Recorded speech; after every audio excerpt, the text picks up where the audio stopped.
You're watching another episode of Epic Sketch Time. I'm Mark Monlux. This week I'm going to be working on some movie alien artwork. I have a couple of webcomics out there called The Comic Critic and The Return of Stickman. They're slowly going back up from my failed website. And I have a Kickstarter that I'm going to be reporting on. But first, all-around introductions.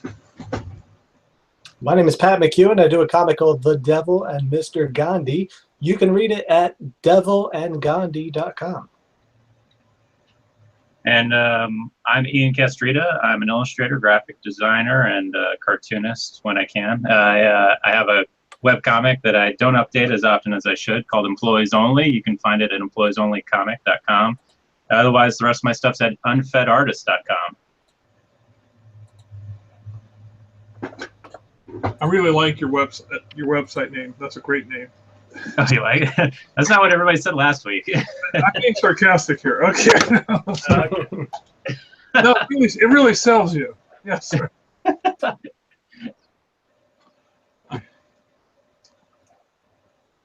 So when we were last here,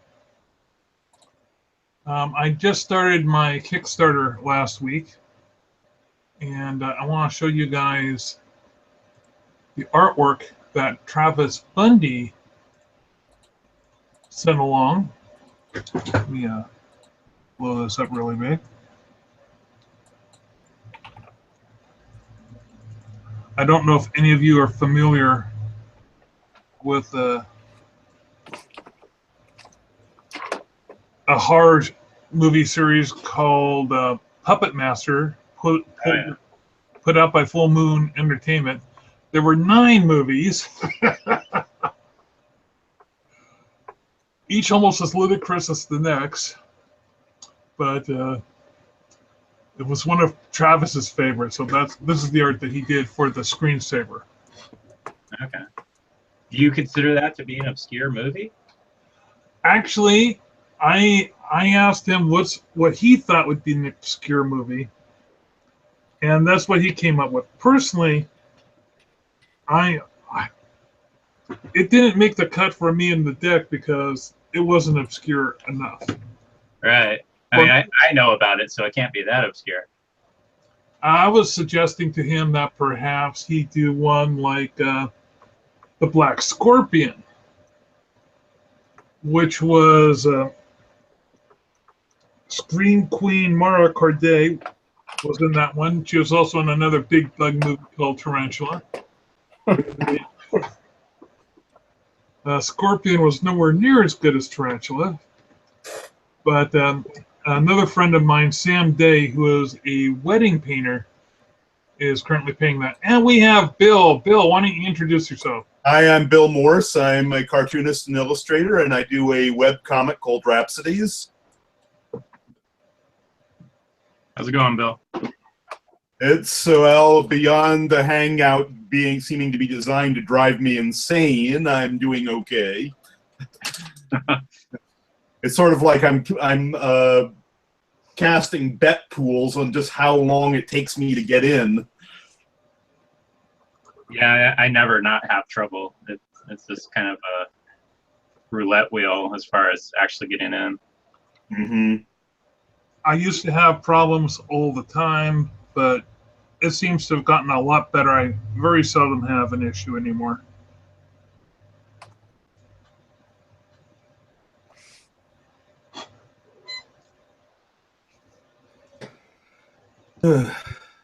So I was, my Kickstarter is well past 230% funded at this point. Nice. Well done.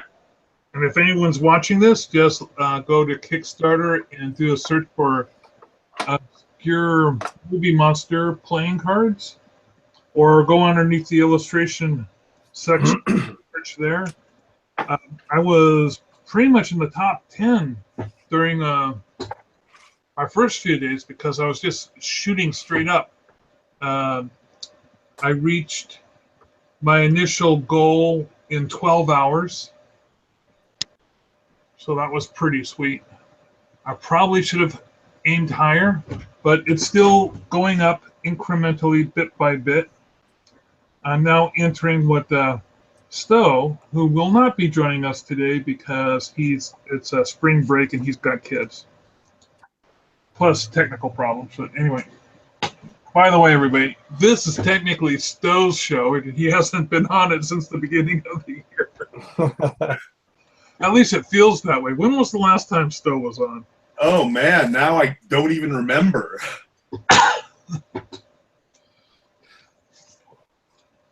Anyway, I'm very pleased. I'm working on the,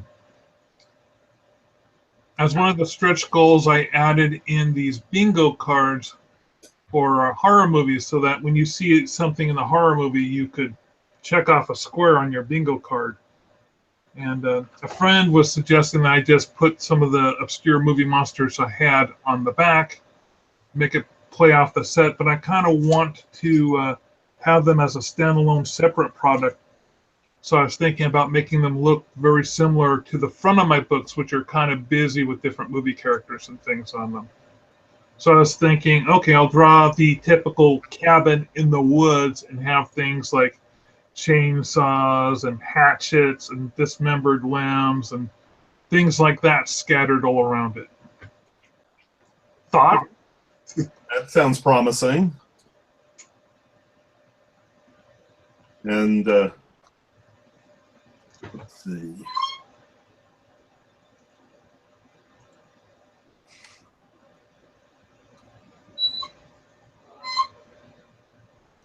Oh, and before I go into my stuff, I have to show off my exercise of masochism for the month.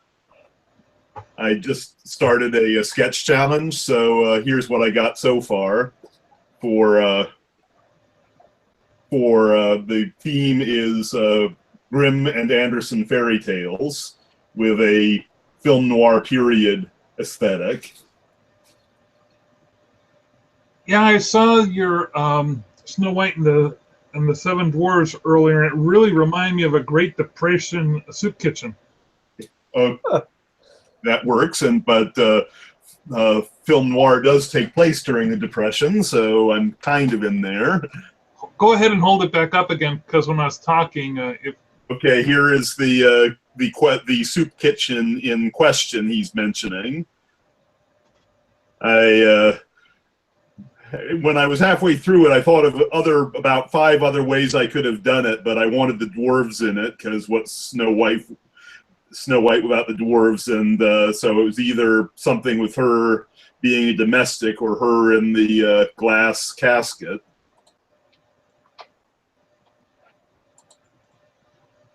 That's pretty cool. You're saying this is a sketch challenge? Yes.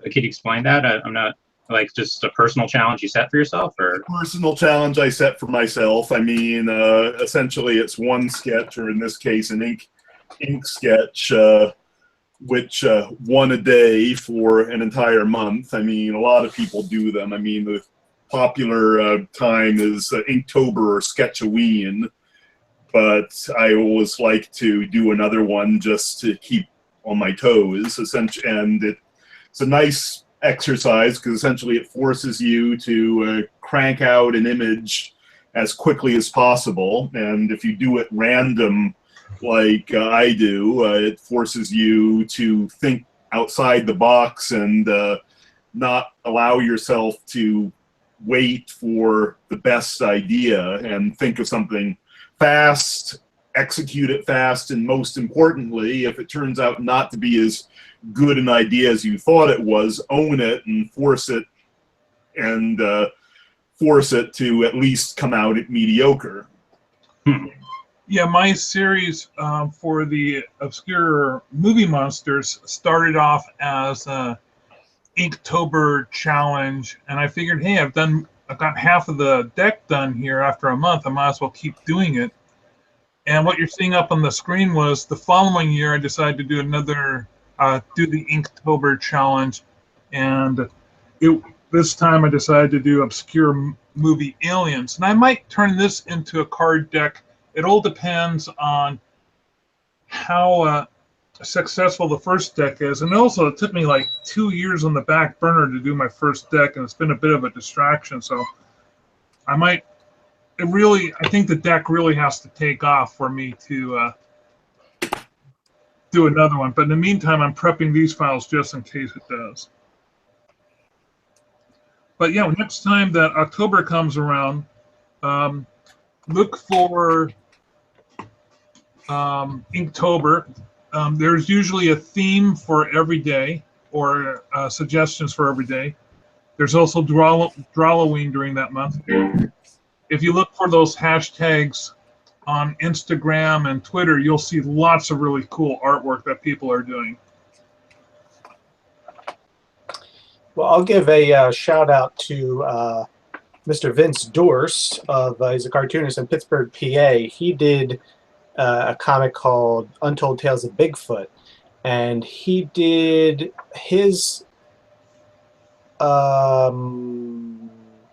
Inktober theme was like things related to the Disney rides, I want to say, but like all I'd have to bring it up, but he basically is taking his Inktober drawings, and he had a book made up of them to take to cons and shows over this summer, which I think is very cool. And you know, when you put together like what Mark has done and taking this project and bringing it to fruition with Kickstarter, and what other people have done in terms of like doing a Drawloween or an Inktober and then making a book out of it, I think that's a pretty good, you know, not a rule of thumb, but like it is a good project for even seasoned veterans of comics to be like, hey, keep this in mind. You can do this challenge and then have it actually result in a piece of published work as well. Yeah. And at the very least, it's amazing how many, as far as just forcing yourself to come up with new ideas, amazing how many keepers you get out of it. I mean, I've recycled about 3 of them for my current portfolio. One of the things I do is I limit myself to the amount of inking time I have to do a project. I only give myself like half an hour to ink out an image. So I'm barely getting time to put the sketch down. It just forces me to draw fast. That way it doesn't, you know, suck up all my time of the day. Yeah, I've got to get better at that.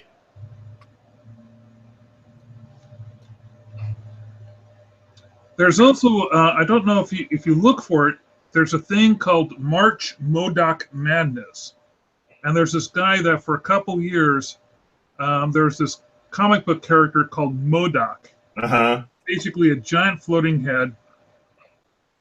And people would draw a picture of MODOK and send to this guy. He would feature one or more a day on his blog.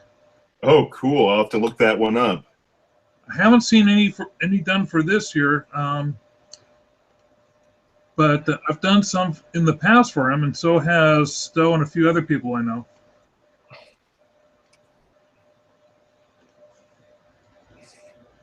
But that's for like, you only have to do one.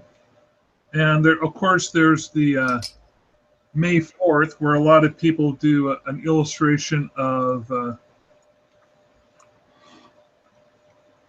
something Star Wars. Oh, right. I've only ever done one of those. I always forget it unless I'm reminded. Now, another thing that Stowe does is he does 3 sets of 4 Valentine's Day cards. And he does 2 of the sets for his kids. Each kid says what they want. This year, one kid picked Hamilton, the musical, and another kid did Overwatch. So he did a set of 4 for each of them for Valentine's Day, and then he puts those up as downloadable PDFs that people can buy. And now he's been doing that every year. He's got a lot of collections, and he makes a couple $100 off of those every year. Not a lot, but every time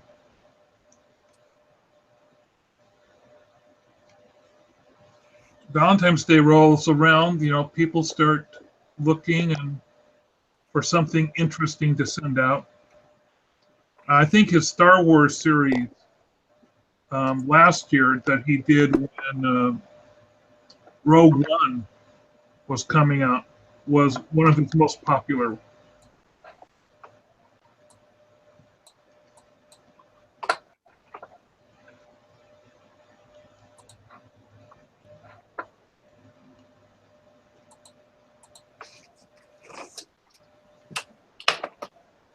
Bill, what are the movies that it's on your double feature this week?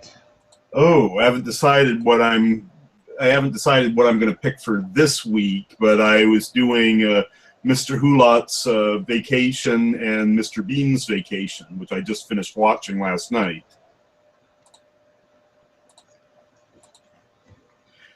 And Mr. Hulot's was definitely deserves all its reputation.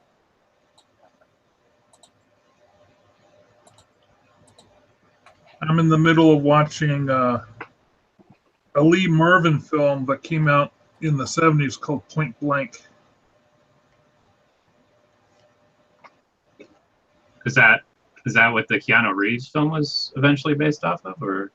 No. Oh, no. I'm thinking Point Break? Point Blank. That was the Parker one, wasn't it?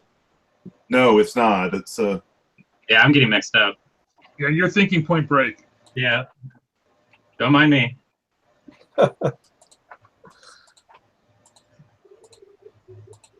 I'm trying to remember the name of this World War II movie that Lee Marvin did. It was superb. It's where he and he's an American soldier in the Pacific, and he ends up crash landing on this island in the Pacific. And then there's another castaway on the island, and of course it's a Japanese soldier, and the two of them have to work together to get off the island rather than kill each other. Is that the one that Enemy Mine's based on? It might be, but they had actually Enemy Mine was a short story. I know, but I thought that it was the short story was based on one of those movies loosely, or it could have been that premise has been bouncing around enough that it didn't have to be a specific movie. Well, certainly the premise bounced around, but I don't think any of these guys gave birth to a child. Yeah, because I did know that because I actually did read the short story first. I really enjoyed the movie Enemy Mine. Oh yeah, definitely. I liked the accent that Lou Gossett Jr. affected for his character.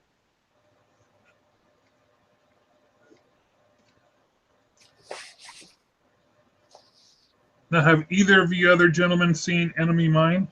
Oh, of course, yeah. No, I have not.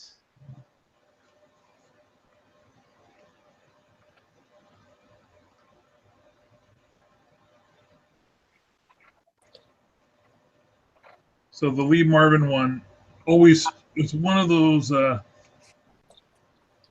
Lee Marvin did a bunch of kind of experimental 70s movies where they were trying to find a way to bring the audience back to the theaters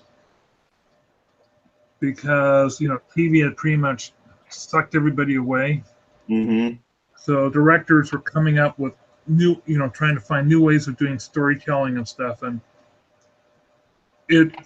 there was a lot less exposition in the movies. They figure you went there to think because they were thinking, okay, you don't have to think to watch a television. And it's true. You do not have to watch any type of television show. There's so much exposition going on.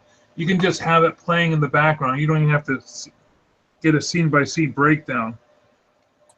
It's much different than watching a movie. You know, there's a setting in Netflix where you can have it actually narrate out the action and stuff. But at least for the newer shows, I don't know if it does it for every show, but like the new Iron Fist show, like I was trying to get to the subtitle settings, and I wasn't sure what it was, and then I turned it on, and it actually says like man walks towards the other person and stuff like that while these people are acting. So you know, you can have that kind of narrated audiobook kind of thing, but I just find it too jarring. It really just pulls you out of the story. I didn't know they had that feature. That's great. Yeah, if you ever want to watch Netflix without actually watching it, I guess it's an option for it.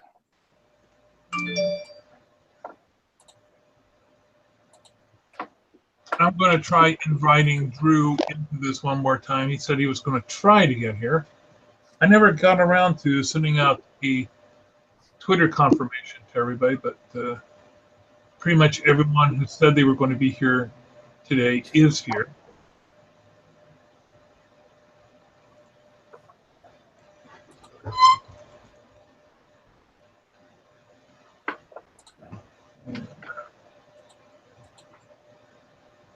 Oh, Bill, have you do you have like an Instagram account or something where you post your sketches? I do. Every day. What's your Instagram handle? That's WP Morso 1, I think. It's 5 o'clock.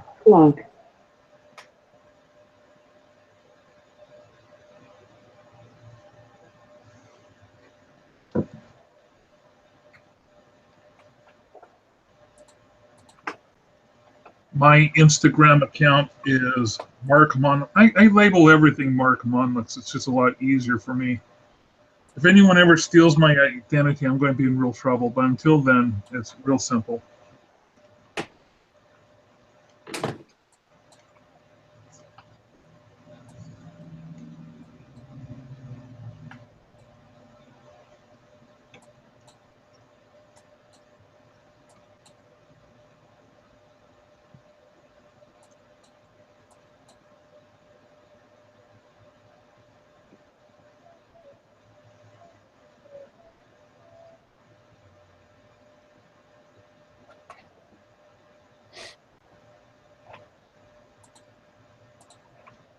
Now, who's drawing the furry? Furry? Yeah, the anthropomorphic cat person. Oh. This, I guess that's sort of me, though I didn't think she was that blatantly anthropomorphic. I think the little kittens off to the side and the eyebrows were. Trying to get the hair color right. It's for this sort of idea for a young adult's title I play with occasionally. And I sort of was using it as an excuse to try and teach myself to paint on Clip Studio Paint. I think I'm getting better now that I discovered what the Blender brush is for.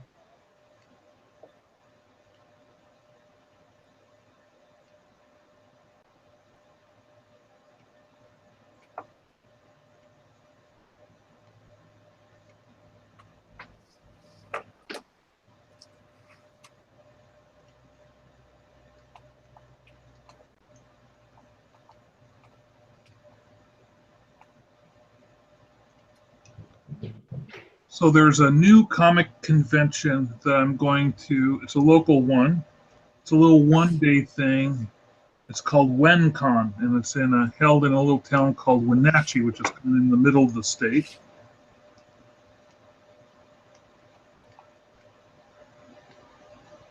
It's the first time they're putting on the show, but Were you invited, or did you just find out about it and decided to go?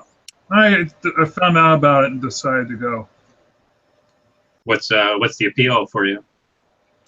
It's a section of the state that I haven't done a show in before. I mean, I've done them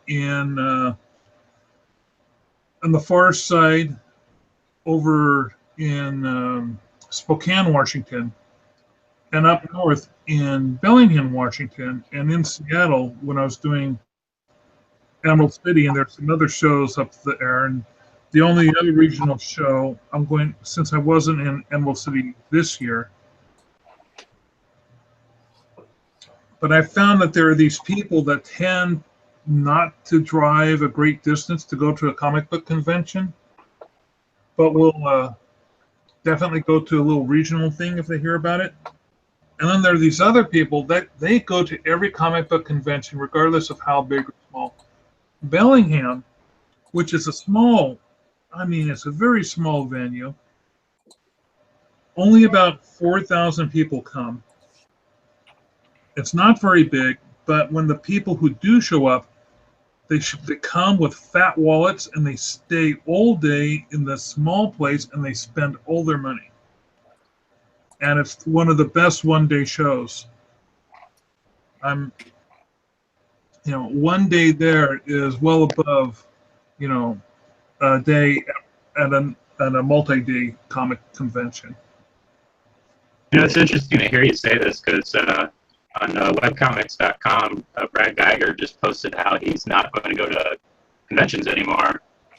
And his primary reasons, if I remember correctly, was one that people go to spend money on the autographs. Like if there's like a big celebrity showing up, they're going to spend the money on the photo ops and the autographs. And by the time they get to your table, you're pretty much out of luck, right? Like they're like, oh, sorry, this looks great, but I just spent all my money.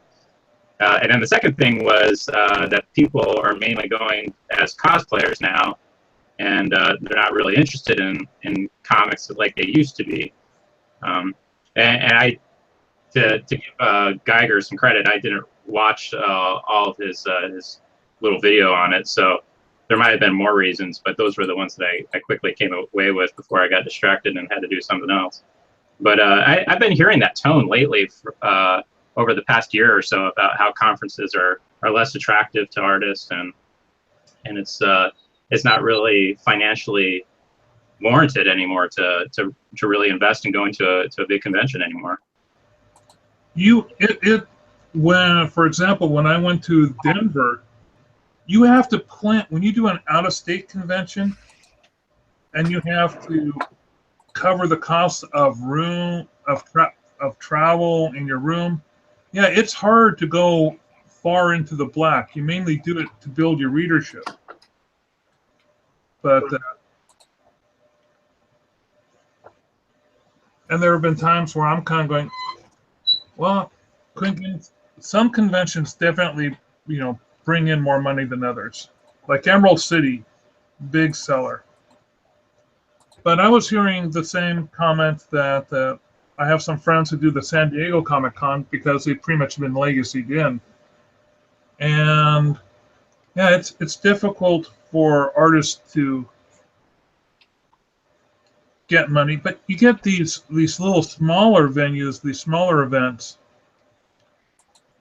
And if you can keep your expenses down, like I think I'll just be driving up there in the morning and driving home in the evening and just make a really long day of it. Plus the table fee is like $75, as opposed to Emerald City, the last time I looked, their table fee was $500. Wow. Yeah, that's quite an investment. Yeah, but they're a 4-day show now.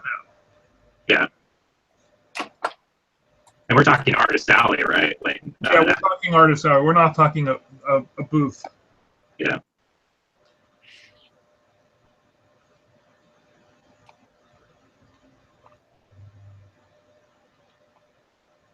I hear a lot of people saying, "Oh, I can make so much money at a comic book convention." They've never done it. By the way, folks, if you go to my store online, you will find a $2 PDF. You can download a 24-page thing I did during the 24-hour comic challenge called Stickman's Tips on How to Do a Comic Book Convention. filled with wonderful insight.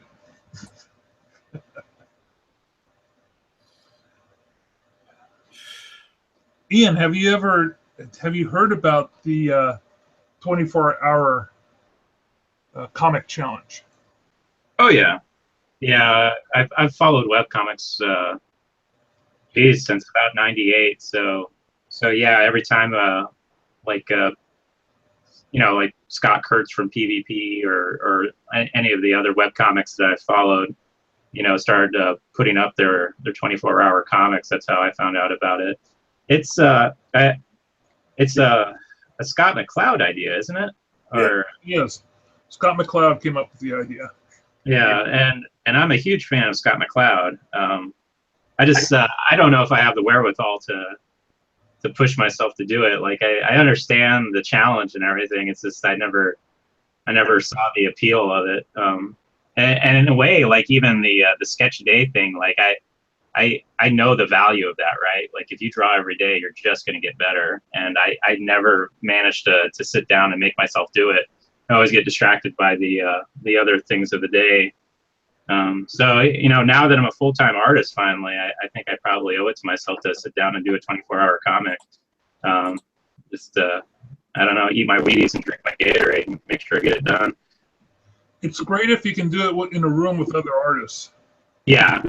Yeah, if you're just by yourself right next to your bed, you're probably not going to make it.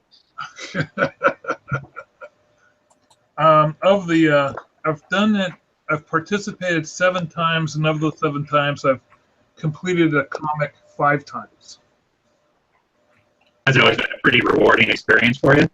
Yeah, it has. As a matter of fact, those comics have actually,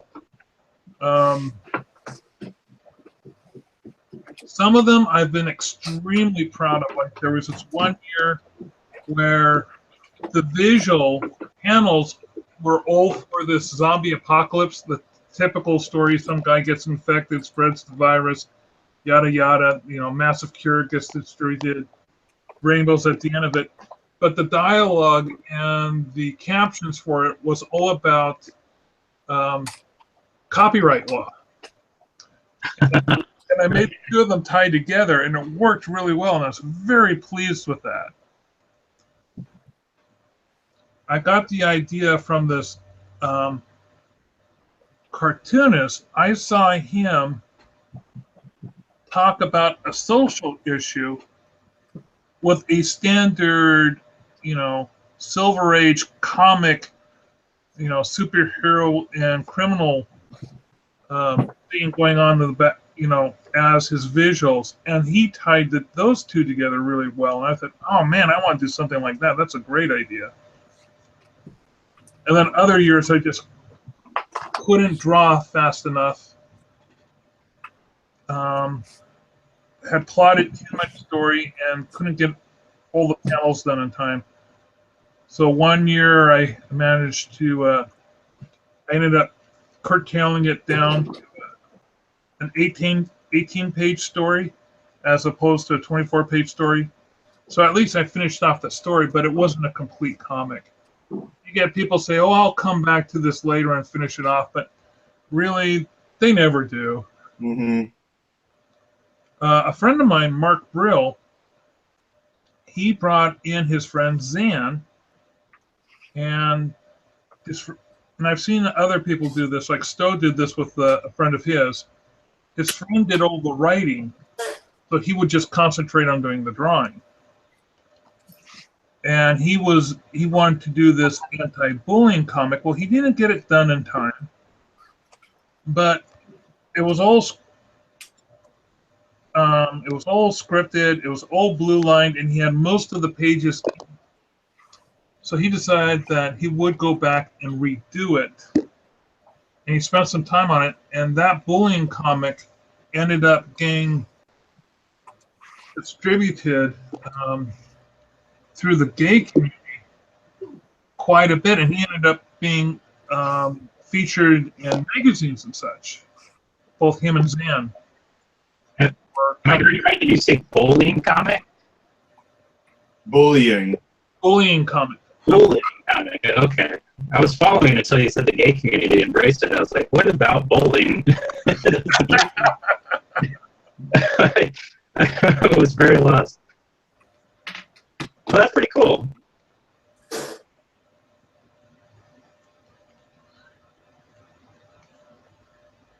Yeah, there's a lot of tips. There are a lot of tricks to getting a comic done. Not over, plotting out your story, making, a lot of it has to do, with don't try to put too many panels. Don't do too complicated a story. But the whole idea is that you don't go in with any preconceived ideas, and it forces you to be creative on a whole another level. And it's also grueling. Sorry. Very.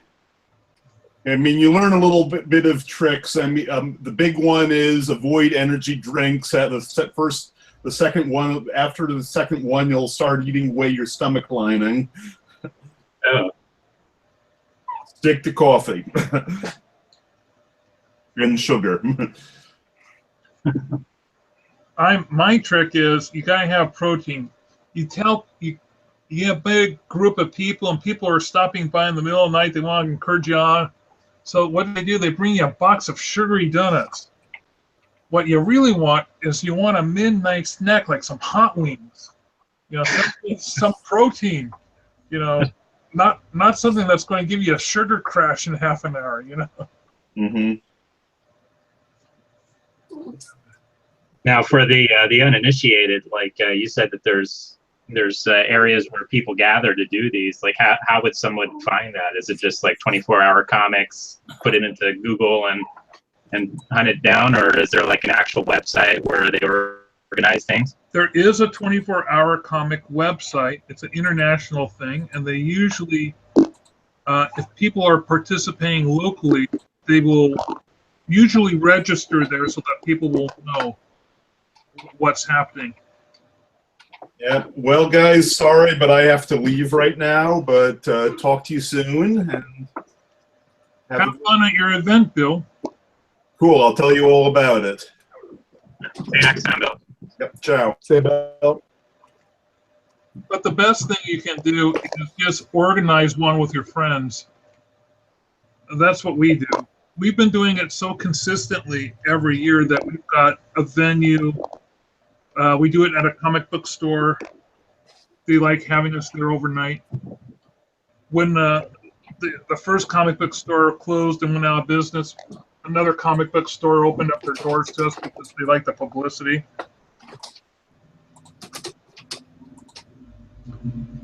And Tacoma has a fairly interesting arts community that's held together by this listserv. And you put out a call on the listserv saying, okay, this is what's available. Make sure that you reserve your spot. And we usually have about a dozen people every year.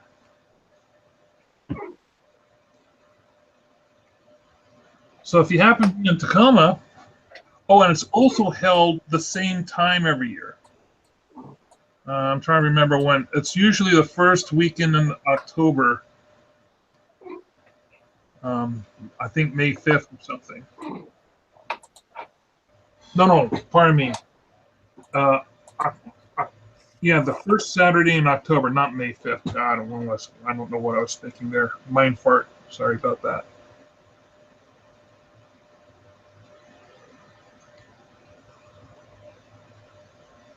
So, Ian, are you doing a horse today? Yeah, I think last week someone mentioned that everybody seems to be working on projects, and there's not many actual sketching going on during Epic Sketch Time. So I was like, well, I should start sketching more. And so I was kind of thinking about what I struggle with, and horses are one of them. So I'm trying to tackle a horse today, just and just also try to kind of loosen up. I'm pretty rigid when it comes to drawing. Like I'll sit there and just kind of fiddle over the minutia and erase and redraw something so much that it can get tedious. And so I'm trying to avoid that right now if I can. I don't know. We'll see how this turns out. But hopefully for the next few epic sketch times, I can actually kind of, broaden my palette, so to speak.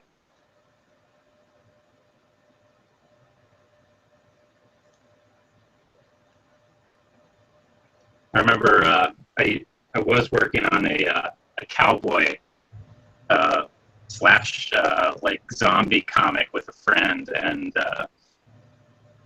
I had the pages all drawn, penciled, inked, and every step of the way I showed it to my friend, and I was like, do you see anything that needs to be fixed? And he's like, no, it looks great. And we took the pages over to Comic-Con in San Diego, and I found an artist who was willing to take a look at them, and he's like, yeah, your horses don't look right. And I was like, oh, really? And, of course I was really bummed out about it, but later on that day in the elevator at the hotel, my friend was like, yeah, your horses never did look right. And I was like, you had every opportunity to tell me that they didn't look right. And it's like, why didn't you? And it was just kind of like shoulder shrug, but I've always kind of had this thing about horses where it's like, I gotta get it down. I'm not gonna let that be the bane of my drawings from now on. I'm gonna have to be better at them. That, and I don't trust friends for critiques. Yeah, you gotta have some really.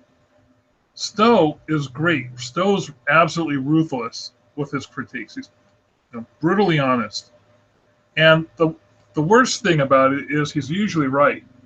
So, and Bill and I talk on a nearly daily basis, and Bill can take criticism pretty well.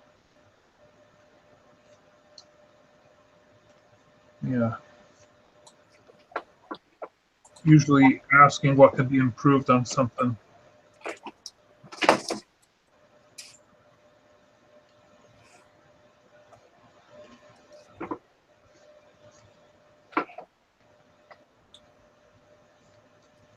I used to have, when I was doing a lot of design work, because I never really trusted my design a whole lot. I knew I had a strong illustration feel, but you have to do design continually all the time to have a really good feel for it. And I used to put together a email circle that of people who designers that I could send things off to and say, okay, here's my design on this. What do you think of this critique? Can you critique this for me? And that really helped. And I enjoyed doing that so much that I started building little circles of designers in specific fields. Like I had a group of friends and designers in Nashville that I would send album covers to, because that's mainly everything we did was album covers. And then had a couple of friends that all they really specialized in was a point of purchase design, for shelves and things of that nature. Because what good is it to ask some guy who's never done a packaging design, well, what do you think about this? Right. Well, that's one of the things I've had to learn over the years is that even though you think you have an opinion, nobody's going to take you seriously unless you have experience in that field or whatever. And it's true. Like even as an artist, just not being established and well known, like it's difficult for people to take you seriously. And yeah, even your own friends, like it's that same story. That they talk to somebody else who sells them the exact same thing you just did, and they're like, oh yeah, that makes perfect sense. And then you kind of like say, yeah, why didn't you say that when I told you it like 2 days ago? But you just kind of have to listen to the people you respect, and hopefully they're telling you the right thing.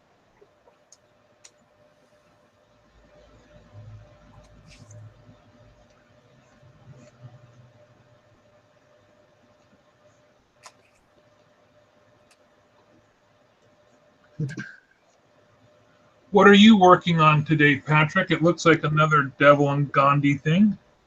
Yeah, this is going to be the cover for the 3rd issue. And I'm doing something novel. You've actually seen me work on this previously. It's just taken me a long, long time. Oh, A the buddy of mine, Bing Crosby thing. yes. So a buddy of mine did the pencils, and I kind of rearranged his layout, and I'm blue lining over top of his pencils, and then I will actually print it out on Bristol and take my actual analog real world tools and lay down some pencils and inks and then scan it back in, basically.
Patrick, this is my first time coming across your work. Can you tell me a little bit about it?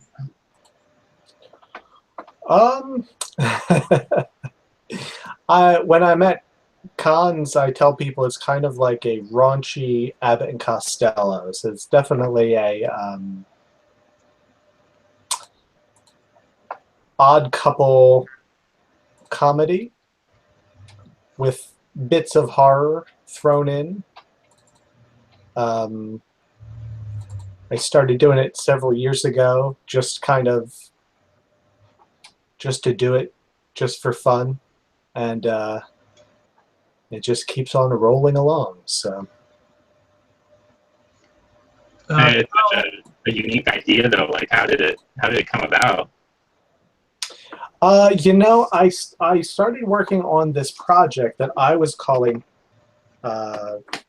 Graphic Content Magazine, and I was basically just doing like fake covers for it. And one of these covers I had, I'm pulling up a page now of a crossover comic that I did with a buddy of mine, 2 buddies, and this came out last year, I guess. And so I had this cover of like almost like a magazine cover in the style of like the New Yorker, something along those lines. And I had the devil was there, and I had a robot there, and then in like this little like caption circle vignette that you might see on, you know, the horror comics and stuff like that, I had Gandhi in there, and for no particular reason. So it started off as just like random fake covers for a non-existent magazine that kind of morphed into, you know, wouldn't it be fun in a kind of stereotypical odd couple way to see those 2 characters play off each other. Is that the type of thing that kind of writes itself, or do you find yourself struggling? Well, I'll tell you what, I've struggled. So my first 2 issues are basically like 1 to 2 page gags. So anywhere from 6 to 18 panels total would be just some joke that I came up with, and starting it off, you know, adding something fun in there, and then taking it to its conclusion might be like one page, one 11.5 by 17-inch standard comic page, or two. And that was like the first two issues. And then I did this crossover issue with these guys that do this comic called Holidays, which is a bar for mythical figures. So that's where the Tooth Fairy hangs out, and Dracula, and Uncle Sam, and all kinds of crazy characters. And for that comic, we did kind of a really fun, what I thought was really fun, of handing back and forth one storyline. So I start off the storyline in my style and in my comic, and then Dave and Andrew, who do the other comic, picked up that storyline, took it in a new direction for 7 or 8 pages, and then I brought it back around in the final 5 or 6 pages, I want to say. So it was almost a Robin thing. It was, and I thought it worked out well. And that was the first time I did. I'm showing it to you on the screen now, like actual total full colors, which I had not done before. I usually do like a simplified palette of like 2 different kinds of browns and then whites as highlights. So it's a lot of work, but it was very fun to do. And so this 3rd issue that I'm working on is one continuous storyline. So it's like 24 pages of one storyline. So it's been a challenge switching to that, but very rewarding. I'm not quite done it just yet. So I'm working on the cover tonight, but then I have still plenty of other work to do on it. And is your stuff a webcomic, or are you actually in the comic shops? I am paper, but most of it is available online for free as a webcomic. And I also throw in, I started doing like 4-panel black and white with some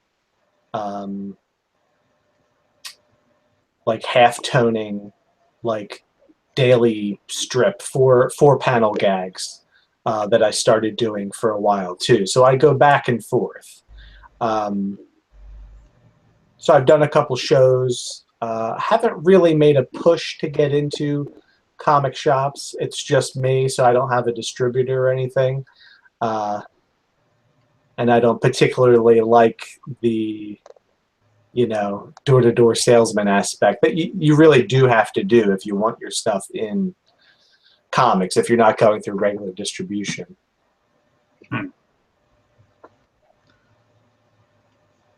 Yeah, I would do. Yeah, I think. Go ahead.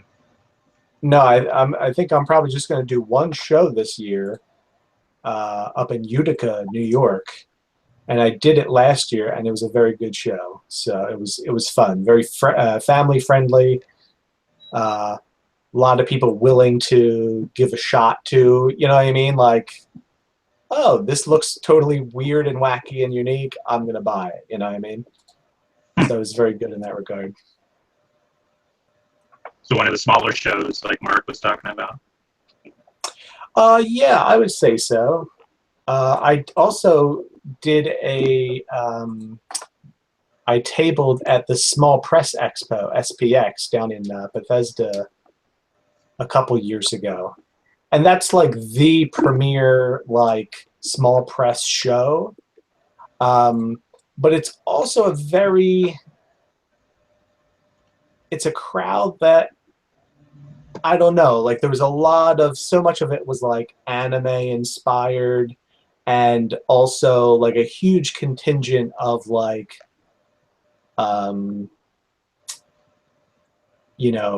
Crumb and Klaus inspired like angsty autobio comics and stuff like that. And I'm like, that's fine. I'm like, but that's not what I do. So people were, I had much more success in terms of, reception and receptibility from a crowd that was more into like, oh, this looks hilarious. I have to get this. You know what I mean? Whereas other people were like, oh yeah, I'm gonna go next door, which has like, anime inspired prints for sale, basically. So My very first. So it is tough. Yeah, my very first show was this thing called APE in California, the Alternative Press Expo. And it's a different crowd than a comic book convention. A comic book convention, you get the superhero nerds coming. And most of the stuff that's distributed through Diamond, they know about. They're going with Black Horse Comics or Dynamite or some of the other major ones, and they might know some of the more individual artists and keeping an eye out for them. Then you get these alt indies type things like Small Press, or we got a Small Press Expo one up here, and we also got another one called Geek Girl, and each one has a slightly different flavor. Some of my best conventions that I have success at are horror conventions like ZombieCon and Crypticon, because that crowd, they're looking for something a little bit more offbeat. There's definitely a larger crowd with tattoos. And then this weekend in Olympia is the Olympia Comic Fest, which is happening at the same time as WenCon. But the Olympia Comic Fest, no vendors are allowed, just original art. But it's more like a zine expo. And they don't even charge for people to come in. So you get all these smelly hipster wannabes. And with their square beards and their ironically cut jeans. And they're smelly.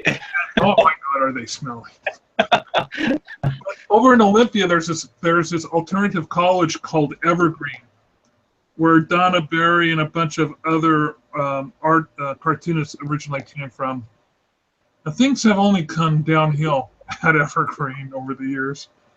They're the type of school that it's only within the last few years that they started giving grades, because it's to fit in with the other school systems. They would just give evaluations at the end of the year.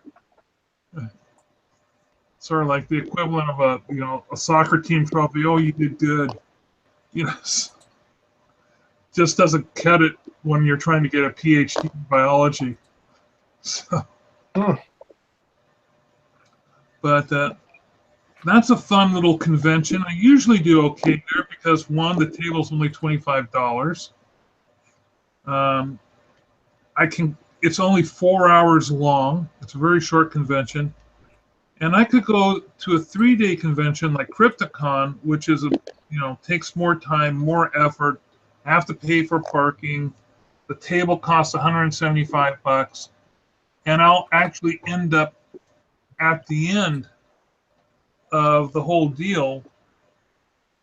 I would earn 4 times as much money would be in the bank from going to a little 1-day show like the Olympia Comic Festival than in a 3-day show at Crypticon. Though thinking about doing Crypticon again, because they finally moved the date.